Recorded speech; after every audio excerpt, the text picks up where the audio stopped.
back to my channel. So today I am making another artwork, finally, for my dragons inspired by tea varieties. If you know me, you know I absolutely love dragons and I love drawing them a lot. So I have a little bit of a series where I draw dragons based on varieties of tea. I'm not sure how I came up with this idea, but I really love the previous results for all of these artworks, so I wanted to dive in and get another one done because it's been quite a while. So today we are making one based on bubble tea or boba tea. So let's just dive right in and have some fun with this. I'm really excited because I love drawing dragons, so let's get into it.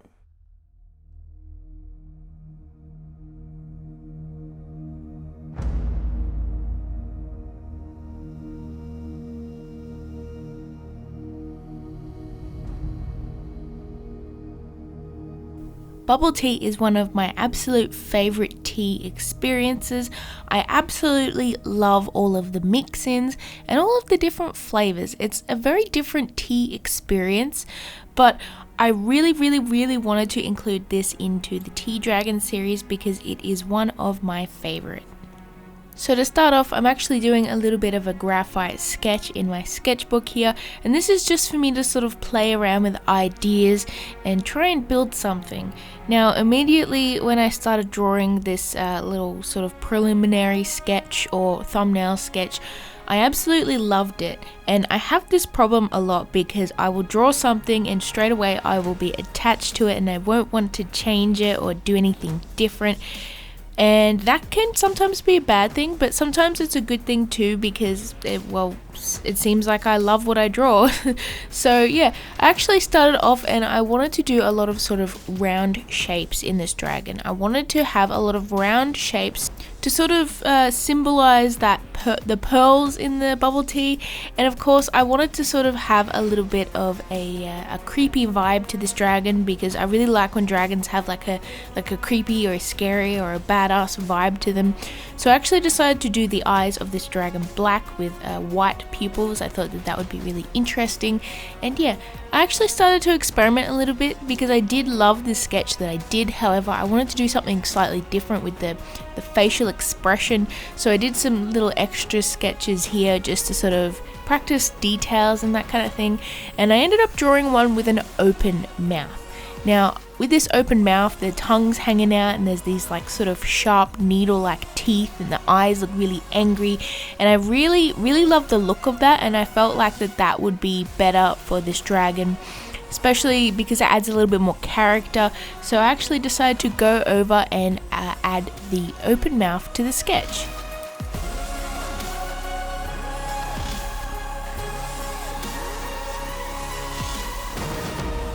So when I was happy with the sketch, I actually printed it out onto a piece of A4 piece of paper, and this was so I could sort of trace over it and sort of transfer that line art onto a different piece of paper.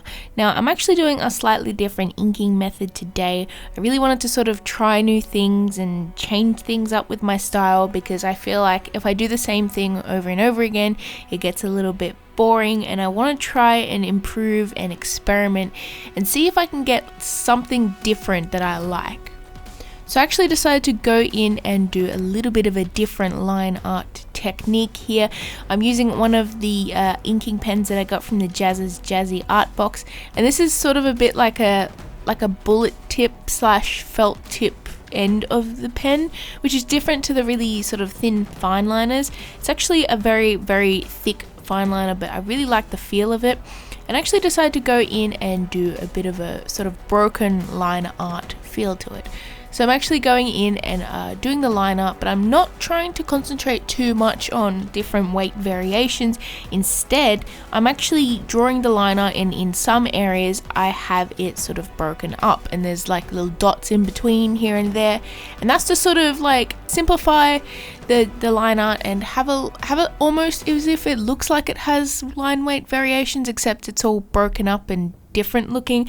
And I actually really do like that sort of look. I kind of got the idea a little bit from Casey Golden, but I'm doing it in a little bit of a different way, and I really love the look of it, and I feel like it's something new and fresh, and that sort of gets it a little bit exciting for me. So now moving on to the background, I really wanted to have a little bit of that aesthetic of the bubble tea place near me. They have a lot of plants as you saw in the footage, and I really wanted to try and capture the aesthetic of that plant wall that has the sign on it. And yeah, it was actually really fun, and I'm actually very glad that I chose that, because I really love the look of all of the plants and it adds a nice sort of ambience to the artwork. So how I did this was I went over with my green pencil and I just drew some rough leaf shapes here and there. I tried to have a variety of different leaves overlapping each other with different sizes and pointing in different directions, because I felt like that would leave a little bit of an interest into the background and it would look pretty good. So after this I went in with my dark green color. I think it's ocean green, I'm not too sure, but I went around each one of these leaves. Now this was probably the most tedious part of the illustration, because going around lots of small delicate shapes throughout the whole background takes a very long time. But to be honest, I actually enjoyed it because I could sort of just draw and sort of listen to live streams and music and that kind of thing, and sort of concentrate on that while also going in with the drawing.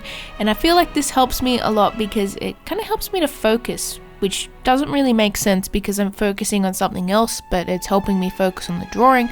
But either way, it helps get me through it. So after I got most of all of that background done, I went back in with all of my different green colors.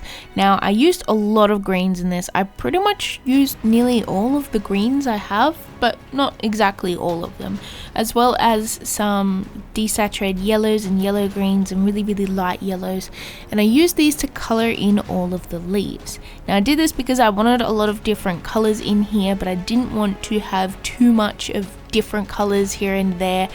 I wanted to keep it mostly a purple and green aesthetic, and this really helped because I had heaps of different sort of greens throughout the background, and it kind of adds a bit of like almost like shading, but they're not really that shaded, they're sort of just colored in. But yeah, I really like the look of it and the variety of different colors, and I think it looks pretty good. After I got those leaves colored in, I actually went back over with a dark green colored pencil just to sort of add a little bit more detail to the leaves, darken some of the lines because it can sort of disappear in the when you're coloring it in with markers.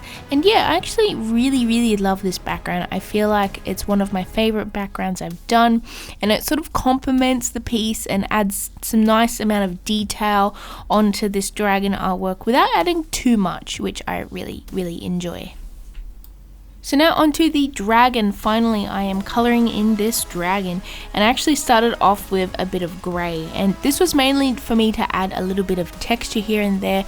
I actually used the Spectrum Noir markers, which I have from my Jazzy Art box, and the bullet nib on those were amazing to do this.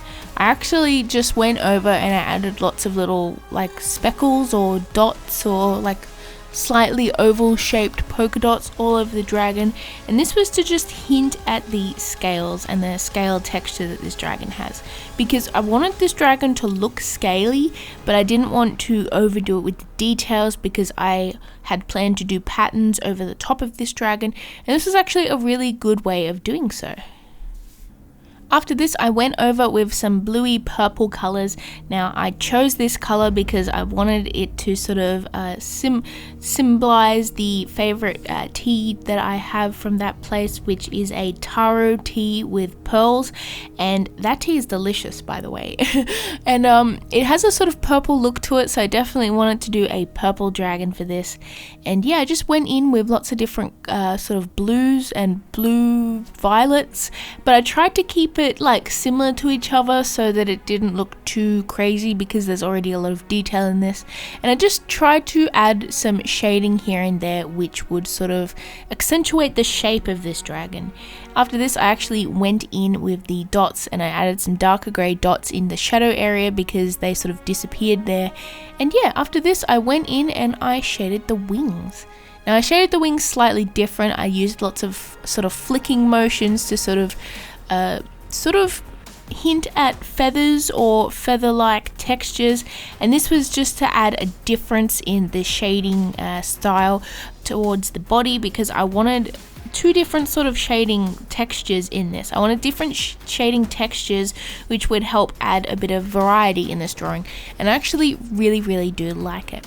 Now the parts on the head, the sort of spikes or frills, I'm not actually sure what it is, I shaded those slightly just to add a little bit of shape, and then after this I went in with some warm greys and then I drew the spots all over the dragon's body. Now these spots are sort of just to symbolize those pearls that you get in the boba tea or bubble tea, and I really love the look of that because it kind of just adds a little bit more detail that I am very much a fan of. So here is the final results to this artwork, and to be honest, I love it so much. I love the style that the drawing is in. I love the line art. It's definitely a new sort of style which I'm very happy with. I feel like I definitely want to explore this sort of broken dotty line art in the future. And yeah, so thank you guys so much for watching. I hope you enjoyed this video. Please let me know below what you think and any tea varieties you guys think would be great to make a dragon. I definitely want to hear your thoughts below. So anyways, thanks so much for watching. Make sure to like and subscribe to get your scribble fix in the future, and I will see you in my next video. Bye everyone.